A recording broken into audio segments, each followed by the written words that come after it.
Right, this is another video I'm going to do on a game I had. Haven't done a video for a while, so hello to everyone out there. Just to let you know about something before I'm going to do this video, I hope you looked at the last post on Ginger GM. Everyone who brought the Killer Dutch DVD, well, I'd like to thank, because obviously the more people we get to buy it, the more chance there is we're going to make another one in future. We've got another one lined up to film in a couple of weeks. I don't want to give away the title, but it's quite exciting, so thank you for buying it anyway.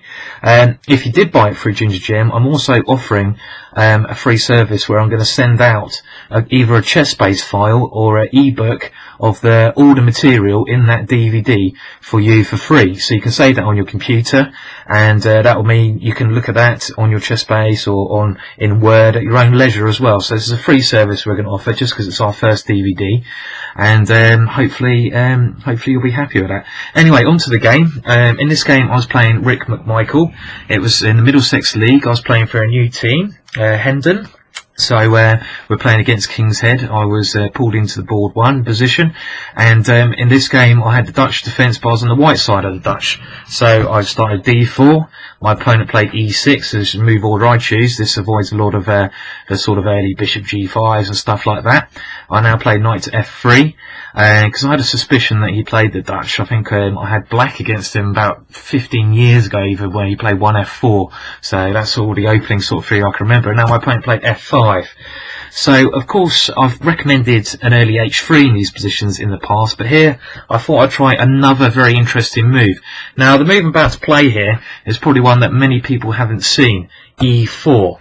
Now, what is this crazy move? A lot of you must be thinking. Well, this is really a gambit that I think only Nigel Pover plays. I've seen him play it a number of times in league chess, and it's extremely dangerous, a gambit. I mean, especially if black doesn't know what he's doing, and it's also not very well known. So I think I covered this in the DVD and in my book.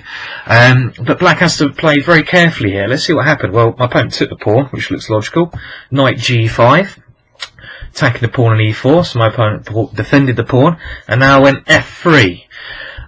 So this is the first critical moment for black here. My opponent took on f3, which actually opens up a lot of lines for me, where I think I've always got good compensation here.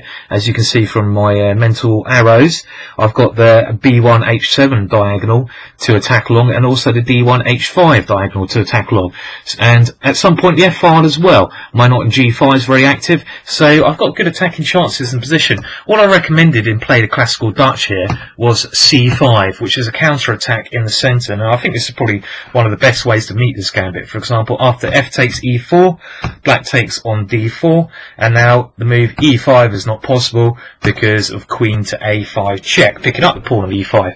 So I think the c5 move is probably one of the best ways of meeting this line. Black should play actively, try to get some can play in the centre. Rick McMichael, my opponent, decided to capture on f3, which I was quite happy with here, because I thought after queen takes f3 I'm also going to have quite good players, I've said before. Now my opponent played knight to c6. Now this must be the best move. Develops a piece and attacks pawn on d4.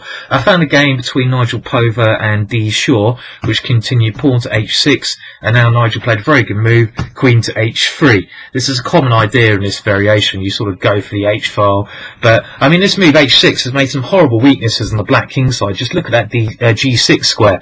I mean, I really think black's in a lot of trouble here already.